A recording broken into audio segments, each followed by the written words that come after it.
So the next panel will be about the future of sharing economy by Jerome, and we are happy to announce your panel, your TED Talk. Hi, can you hear me? We can hear you perfectly. How about you? Awesome, awesome. I'm excited to be here. So, welcome to my chat about the future of the sharing economy. My name is Jerome Ensch. I'm the co-founder and CFO of Woven & Ford. We are a co-living operator here in Luxembourg. How our story started is really that I lived in the UK, New York, and London for close to 13 years, and I have always been flat sharing in these places. Eventually, when I moved to London, I met a guy that had many properties, and I managed one of his properties for him, got a bit of a rental discount, and from him I really learned the ropes of property management. Eventually then arrived in Luxembourg, but when I got here, I discovered that not only was it really difficult to find a room, but most of all, it was challenging to find the right people to live with. I then tried to start my own co-living space, but I met a wall of prejudice and misconceptions from owners, as well as really high financial hurdles. And at the end of the day, it was kind of difficult to get going, but I got lucky eventually and got my first co-living space, and then we never really stopped since. By the way, for those of you guys that would like to connect to me, sorry, this guy, here's my LinkedIn QR code. Feel free to do so, and I catch up with you a little bit later.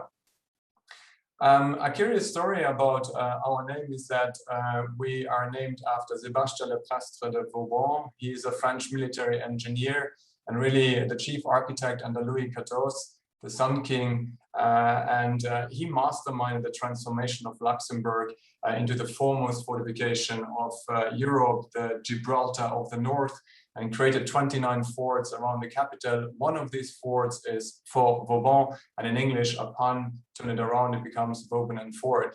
Our name is really a homage to this kind of seminal character for Luxembourg.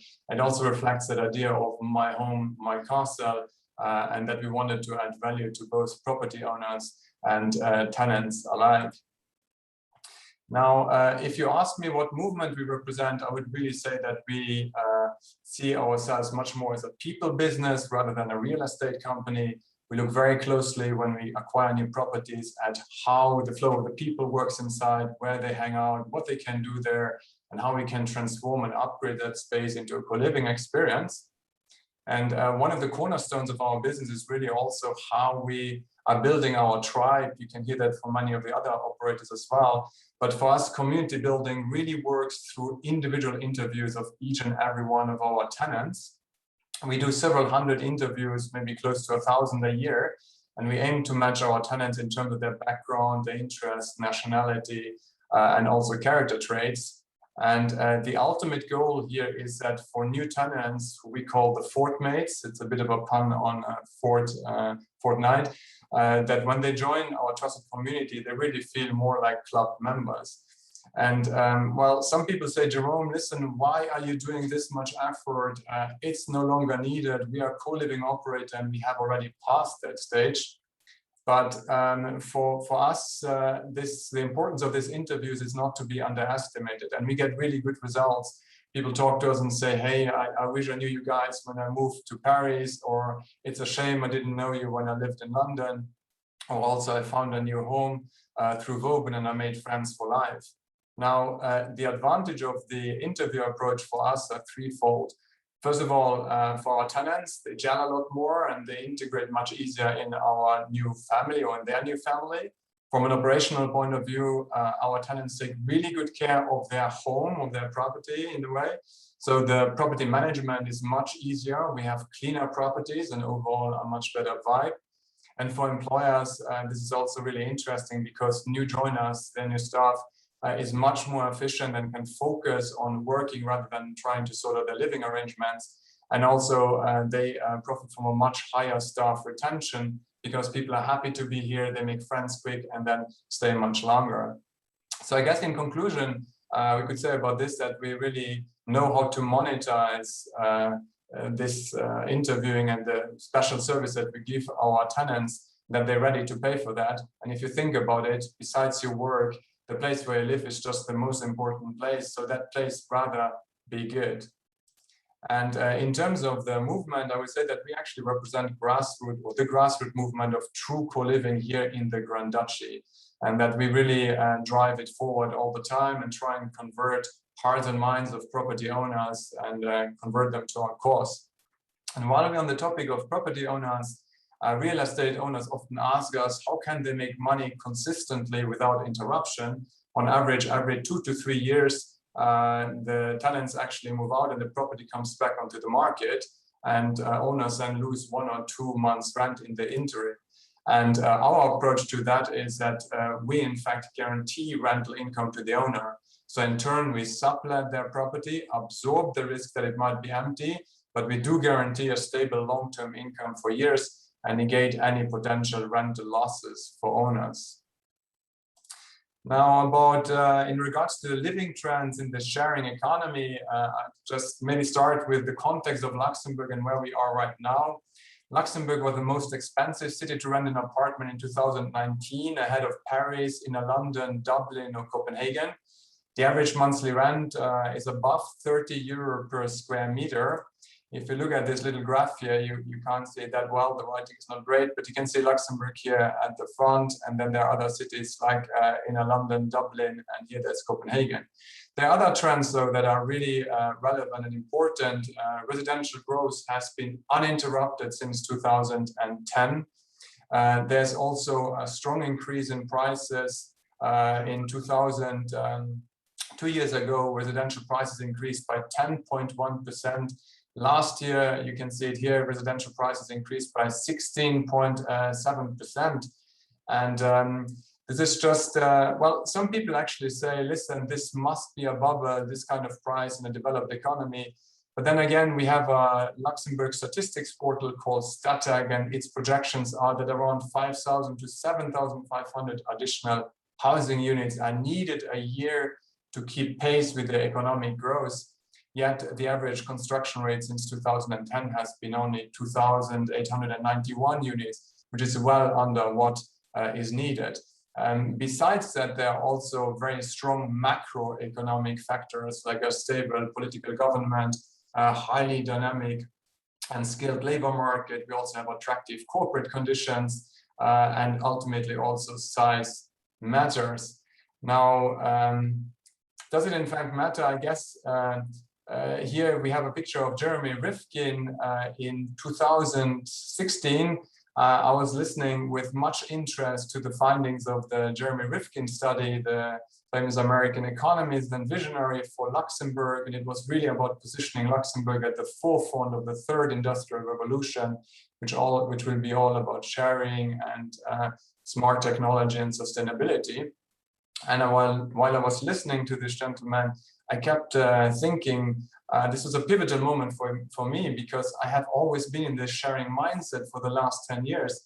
And for me, it was obvious that the future of the sharing economy, a big part of that will be the living space. It's the ultimate way of sharing. It is not only office spaces and cars that are being shared, but the ultimate the urban living space will be a key part of that transformation too. And yes, in terms of size, I would argue that size in this case here very much matters.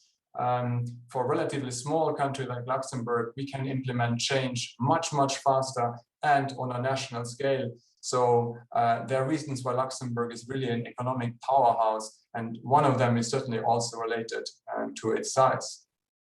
And now, without much further ado, I actually want to get to our prediction about five trends in real estate for the future.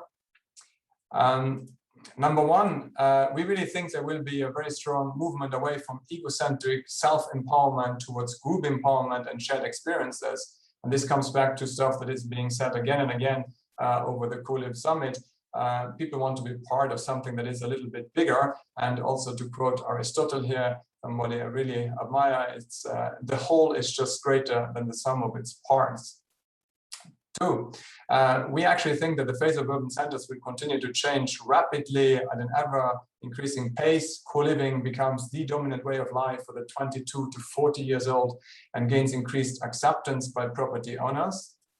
3, we think that the square meter per person will continue to go down. So individual spaces become a little bit smaller, but on the reverse side, common spaces, the living room, will actually become key and be a lot more important.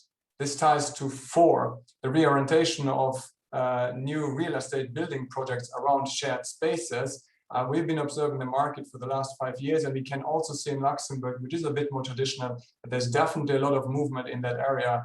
And this is something that we think is quite important. Last one, really important point is 5, the strong drive towards experience-oriented consumers. And that is something we are really strong at. And we see that over thousands and thousands of interviews over the last few years, that is something that people are really striving for and really looking for. And I'm getting to the end of my speech here to look at our future plans for us. We're not that big just yet, but we would like to accelerate our growth and reach over 300 rooms in Q2 next year. And if there is one thing that I would like you to take away from this speech, then it is that for real estate owners and investors, the right co-living operator can make a world of difference. But also that the know-how and expertise that we have in the Gandachi, make us really interested in any projects you might have, both small and large. And voila, thank you very much for your attention. And yeah, that's it for my presentation. Awesome. Thank you, Jerome. Thank you so much for sharing all of this. You've been, forwriting the co-living movement there in Luxembourg. Mm-hmm. And I'd be really curious, is there any advice that you'd like to give to fellow co-living entrepreneurs and actually the wider co-living ecosystem, beyond everything that you've said right now? Mm-hmm. I think I've listened to many of the other speeches here, and community for me is really key. We are a people business. We talk a lot about real estate. I see about the affordability of real estate and how that goes down. But I think at the heart of it, what we're really doing is a transformation that is really about people, and it's incredibly important to keep that in mind all the time and not to go away from that. And another important point is how closely we are allied to technology, and how technology is just a key part of driving this transformation, and to bring user-friendliness into the living room, into the bedroom of our potential tenants is also something that is really close at heart. But it's a journey. It takes a lot of capital, a lot of drive, a lot of energy. Yes. Jerome, thank you. Thank you so much. We suggest you put the link of Vauban 4 in the chat, and so that people can also connect with you. And